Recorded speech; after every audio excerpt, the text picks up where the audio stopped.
Hello, j'espère que tu vas bien. Je te retrouve aujourd'hui dans cette nouvelle vidéo et aujourd'hui, on va parler de comment aider nos enfants à soulager leurs dents, leurs gencives quand ils font leurs dents. Et aussi pour t'expliquer un petit peu tout ce qui s'en rapporte à la dentition, pour t'expliquer un petit peu comment ça se passe. Du coup, les dents peuvent arriver de base à n'importe quel moment, des premières dents en tout cas. Moi, pour te dire un petit peu, mon fils dans mes souvenirs, a eu sa première dent aux alentours de 5 mois, il me semble, 5-6 mois. Ma fille, par contre, qui a 8 mois, au moment où je fais cette vidéo, par contre, n'a toujours pas une seule dent. Voilà, ça peut aller jusqu'à 1 an environ. Il y a aussi également des enfants qui ont carrément des dents dès la naissance, mais en général, les maternités les font enlever. Ça peut arriver, c'est très rare, mais c'est vraiment pas des dents, voilà, comme nous, ou des dents de lait, c'est vraiment des toutes petites dents. Et donc du coup, pour en revenir à cette histoire de dents, en général, les enfants font leurs incisives du bas en premier. Et aux alentours de 2-3 ans, ils ont leurs 20 dents. Puisque on a au départ, avant d'avoir nos 32 dents adultes, on a 20 dents en étant enfant. Il faut savoir qu'il y a deux termes qui sont utilisés par les professionnels de santé. Donc à savoir, le premier terme c'est la poussée dentaire et le deuxième terme c'est l'éruption dentaire. Et il faut savoir que la poussée dentaire du coup commence aux alentours de 6 semaines, puisqu'en fait poussée dentaire ça équivaut en fait au moment où les dents arrivent en fait dans la gencive, et du coup que là on voit déjà aux alentours de 6 semaines que l'enfant bave énormément, il y a beaucoup de salive, il bave beaucoup, puisqu'en fait la salive et la bave en fait sont anti-inflammatoires et antidouleurs. Ça explique pourquoi est-ce que du coup aux alentours de 6 semaines il commence à bien baver, et que même certains bébés commencent déjà à mettre leur poing en fait dans la bouche. Et c'est vrai qu'en tant que parent, à partir du moment où ils commencent à baver et qu'on voit en fait qu'ils commencent à mettre leur poing dans la bouche, on peut être un peu perdu. Qu'il va y avoir des périodes un peu de calme où l'enfant va avoir beaucoup moins mal, donc on va se dire ah, il met beaucoup moins son poing dans la bouche, donc ça a l'air d'aller mieux. Puis tout d'un coup ça va repartir, du coup on va se dire mais est-ce qu'il est en train de faire une dent? Est-ce que la dent va sortir? On sait plus, on est perdu. Mais du coup c'est expliqué par rapport du coup à la poussée dentaire, puisqu'en fait les gencives commencent à travailler à partir de 6 semaines, et au fur et à mesure des mois voilà qui vont se passer, l'enfant du coup va percer sa dent, ou pas d'ailleurs, puisque comme moi je suis en train de te dire, ma fille a 8 mois, elle a toujours pas percé une dent.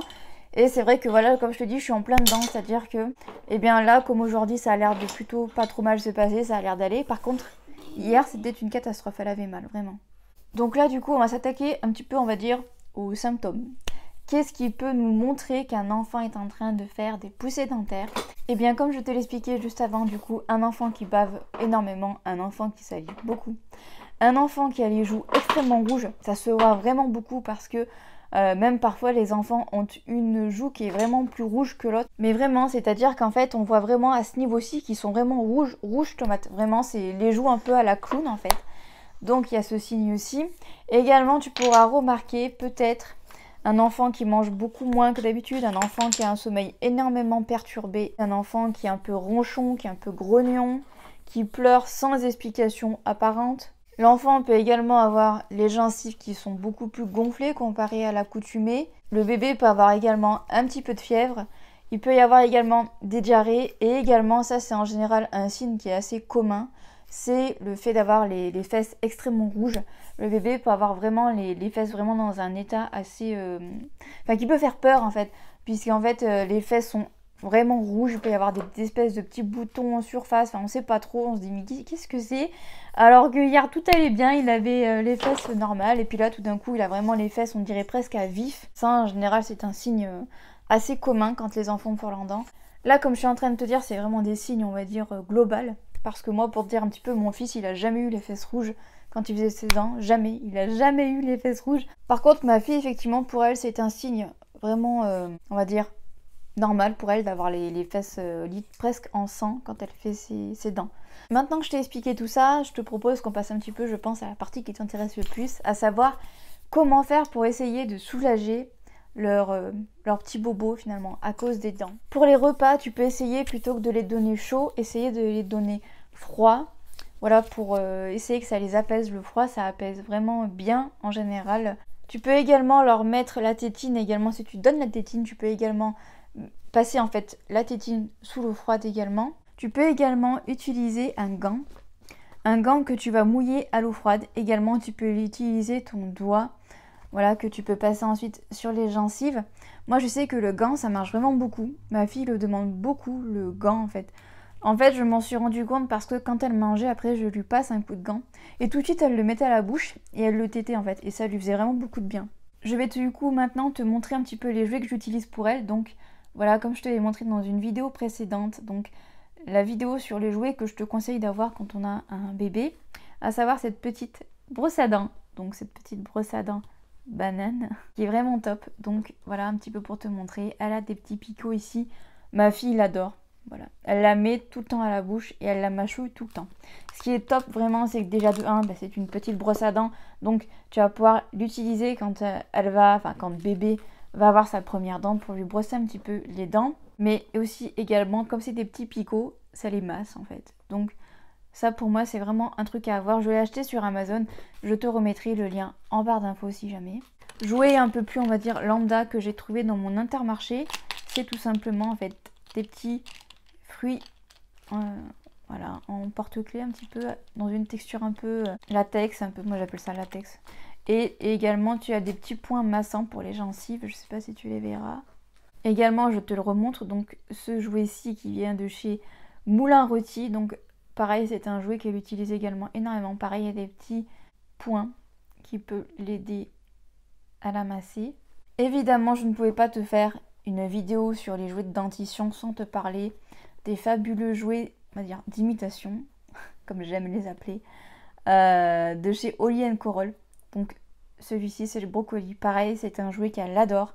C'est vraiment des jouets de dentition, pour moi, ils sont vraiment tout en haut. Déjà, ils ressemblent vraiment à des fruits et légumes, puisque j'avais également la banane, je l'ai perdue, je ne sais pas du tout où elle est. Il me reste plus que le brocoli, ma fille l'adore, voilà, je sais pas quoi te dire de plus, c'est vraiment un truc que j'emporte partout maintenant, et je trouve ça vraiment top, les détails sont vraiment incroyables, vraiment. Ça permet en fait de leur donner un avant-goût au niveau de la diversification alimentaire, et c'est fait avec de la peinture alimentaire, donc vraiment ça ne craint rien. C'est quand même un assez gros budget quand on regarde voilà, les jouets de dentition que tu peux acheter dans le commerce. C'est au-dessus. Il me semble qu'il faut compter au moins une bonne dizaine d'euros, un peu plus. Mais vraiment, c'est un jouet que je te conseille. Vraiment, je te le remonte d'un peu plus près, mais vraiment, c'est génial. C'est un jouet qui est assez connu, mais c'est l'anneau de dentition par excellence. Évidemment, tu en as des plus petits. Là, je te montre celui-ci parce que c'est celui-ci que j'ai acheté. Voilà, il est vraiment top. C'est vraiment des jouets en plus que tu peux mettre au frigo. Vraiment, j'insiste que au frigo et pas au congèle parce que le congèle, en fait, c'est beaucoup trop froid. Ça va leur brûler, en fait, les gencives et ça peut leur faire encore plus mal. Mais vraiment, c'est des jouets que tu peux mettre au frigo. C'est vraiment top, vraiment génial. Vraiment, c'est tout mou. Et pareil, tu as des petits points dessus qui peuvent les aider à leur masser, en fait, les gencives quand ils les mettent à la bouche. Alors, ceci, c'est quelque chose dont je n'avais jamais entendu parler et que j'ai essayé pour ma fille, du coup. Et vraiment, j'ai vu une différence. Donc tu vas te dire, mais qu'est-ce que c'est que ce truc? C'est des racines en fait de guimauve. Il faut vraiment en fait faire attention de les prendre en bio. Enfin voilà, d'essayer au maximum que ça soit clean. Puisqu'en fait, moi, je lui donne directement comme ça. Je lui donne et elle les met à la bouche. Et voilà, c'est anti-inflammatoire en fait. Et j'ai vraiment vu une différence. Donc vraiment, c'est quelque chose que je peux te conseiller d'acheter. En tout cas, ma fille, j'ai clairement vu une différence. Voilà, quand elle le tète et vraiment... ça la soulage instantanément, vraiment. Également, ce que moi j'utilise personnellement, c'est le camélia. Donc voilà, là je te montre, hein, c'est sous forme de pipette si jamais tu ne connais pas. C'est homéopathique en fait. Moi je sais que ma fille, j'ai l'impression que ça marche. Alors il y en a qui disent que ça marche pas, d'autres qui disent que ça marche. Moi en tout cas, le camélia c'est quelque chose que j'utilise. Le Doliprane, je l'utilise vraiment en cas de... voilà, où je vois que rien n'a fonctionné et qu'elle a vraiment mal. J'utilise le Doliprane, sinon je n'utilise pas de Doliprane. Et il faut savoir également que parfois les dents, ça leur fait tellement mal qu'on peut avoir même l'impression qu'en fait ils font une otite. Voilà. Donc c'est pour ça que voilà, le Doliprane, ça peut vraiment être quelque chose qui peut vraiment beaucoup les aider. Mais voilà, comme je te dis, moi j'utilise vraiment en dernier recours, vraiment. Tu as également, à un moment donné, c'était beaucoup la mode d'avoir ça. Mais pour moi, ça a été inutile pour mes 2 enfants. C'est les anneaux en fait en bois, avec un petit tissu en forme de lapin là. Pour moi, clairement, ça a été inutile. Mes 2 enfants n'en voulaient pas, donc voilà. Il me semble que j'avais acheté ça 2 €, ça coûte vraiment pas cher. Ensuite, pour ce qui concerne les fesses, on va dire enflammées, les fesses vraiment rouges, si tu sais plus quoi faire, bon, dans un premier temps, si tu allaites, tu peux mettre ton lait. Moi, ce que je fais en fait, c'est que du coup, je tire un peu de mon lait et je le mets en fait directement dans la couche, puisqu'en fait la couche est directement au contact des fesses en fait. Tu peux utiliser une crème de change. Moi, j'utilise celle-ci, donc c'est celle de chez Velleda. Donc la crème de change au calendula. Elle est vraiment efficace quand les fesses sont rouges, mais sans plus. Quand ma fille a vraiment les fesses, on va dire à vif, c'est pas ça que j'utilise parce que pour moi ce n'est pas assez fort. J'utilise autre chose que je vais te montrer.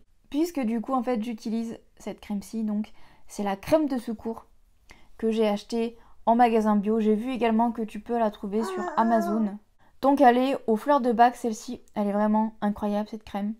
Pour les fesses à vif, elle est dingue, elle est incroyable, comme sur l'eczéma d'ailleurs. Je t'en avais parlé dans un épisode de tranche de vie où je te disais que j'utilisais pour mon eczéma. Et vraiment, même sur les fesses à vif, sur les fesses rouges, elle marche du feu de Dieu. Tu l'appliques et tu masses jusqu'à pénétration de la crème. Et vraiment incroyable. Et il y a autre chose aussi que j'ai utilisé, que j'ai essayé, que pareil je vais te montrer, c'est l'argile. Donc voilà, je te montre celle-ci puisqu'en fait, voilà, comme tu peux le constater, il y a marqué pâte d'argile verte, je vais y arriver. Donc là, voilà, c'est vraiment une argile qui est prête à l'emploi. Donc c'est vraiment quelque chose que je te conseille d'avoir tout le temps chez toi. L'argile, c'est vraiment un must-have. Moi, pour te dire un petit peu, ma fille, en fait, s'était brûlée à un moment donné avec de l'eau chaude. J'ai mis de l'argile sur sa main. Ça a été incroyable. Voilà, anti-inflammatoire, vraiment. En 1 heure, elle avait plus rien. Elle était plus rouge du tout, vraiment, elle avait plus mal. C'était incroyable, vraiment. Et du coup, j'ai essayé ça sur ses fesses. Et pareil, ça a été juste dingue, vraiment hyper efficace. Donc voilà, encore une fois, c'est une pâte que j'applique voilà, directement en fait sur la surface, donc voilà, sur les fesses par exemple. Et avec la couche, voilà, je vais laisser ça comme ça pendant 1 heure.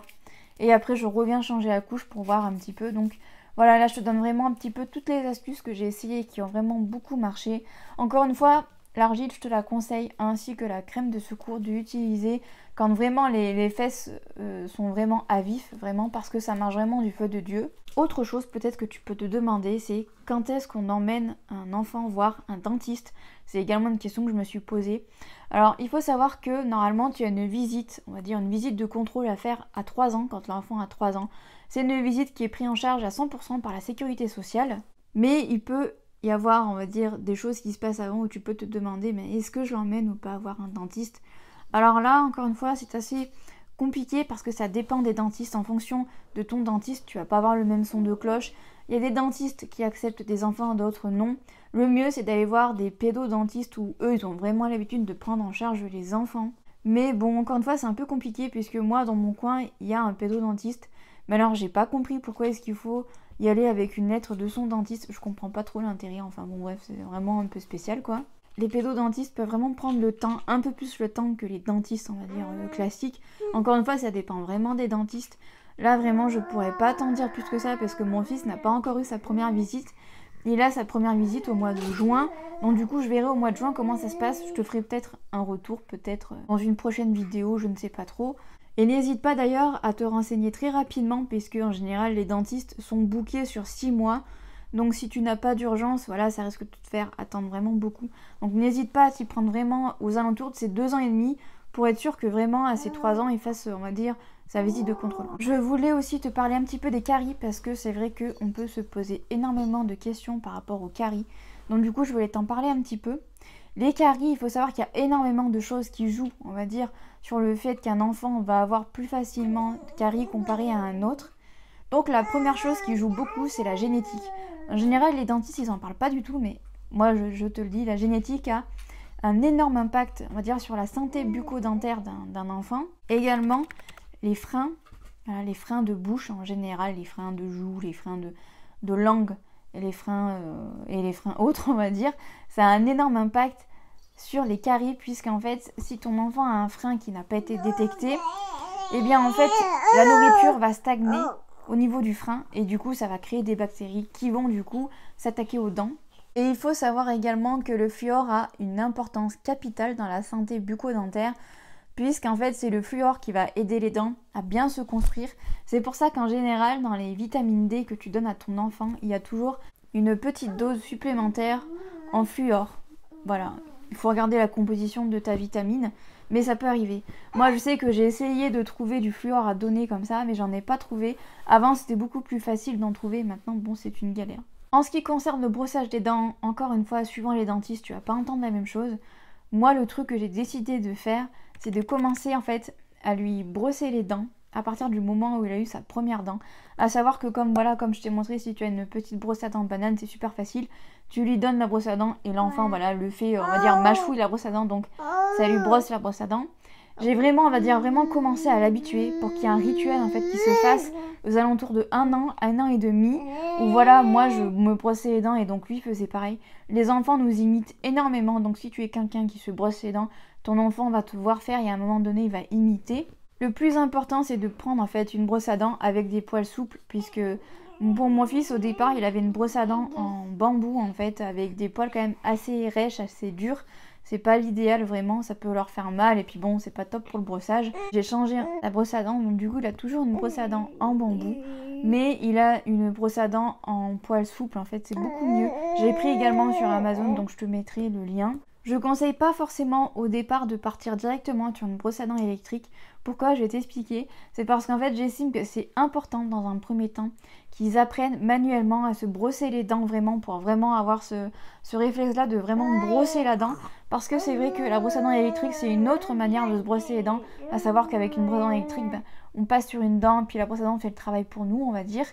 Donc c'est pour ça que voilà, la brosse à dents électrique c'est pas quelque chose que je te conseille dans un premier temps. Je pense que c'est important dans un premier temps de ritualiser le brossage de dents et ensuite d'habituer l'enfant à vraiment bien se brosser les dents, vraiment avoir ce mouvement là en fait. Et vraiment au fur et à mesure qu'ils grandissent, si on voit qu'au bout d'un moment le brosse à dents c'est devenu une corvée pour eux, pourquoi pas d'introduire une brosse à dents électrique, histoire qu'ils continuent à bien se brosser les dents. Après au niveau du brossage, combien de fois par jour? Une fois c'est déjà bien, 2 fois je pense que c'est vraiment top, 2 fois. Ça dépend des enfants, il y a des enfants qui adorent se brosser les dents et qui vont se brosser les dents 2 fois, 3 fois. Il y a des enfants, si tu vois vraiment qu'ils n'aiment pas ça, contente-toi peut-être d'une fois au départ. Le collier d'ambre, dans cette vidéo, je t'en ai pas parlé, puisqu'en fait mes enfants n'en ont pas eu. Donc j'ai pas de retour spécifique à te faire dessus. Je pense que ça peut être bien, honnêtement, je pense que ça peut marcher. Moi après ce qui me dérange c'est le fait qu'un enfant finalement ait un collier autour du cou. Moi personnellement ça me ferait un peu peur. Voilà, après c'est en fonction du ressenti et du feeling de chacun. Du coup, pour terminer cette vidéo, ça va être très rapide, mais du coup pour te dire un petit peu par rapport aux dents, pour terminer par rapport à tout ça, en général à partir de 6 ans, les enfants commencent à perdre leurs dents de lait pour faire place aux dents définitives. Du coup, au lieu d'avoir 20 dents, eh bien on en a 32 à la fin. Donc voilà, j'en ai terminé avec cette vidéo. J'espère que cette vidéo t'aura plu, j'espère qu'elle t'aura aider à trouver des solutions pour ton bébé et puis qu'elle t'en aura appris un petit peu plus par rapport à la dentition de nos bébés, parce que c'est vrai que ça peut être quelque chose d'assez compliqué. Donc voilà, j'espère vraiment que ça aura pu t'aider. Et jusqu'à jeudi prochain, 18 h, je te souhaite une très bonne semaine. Bye bye.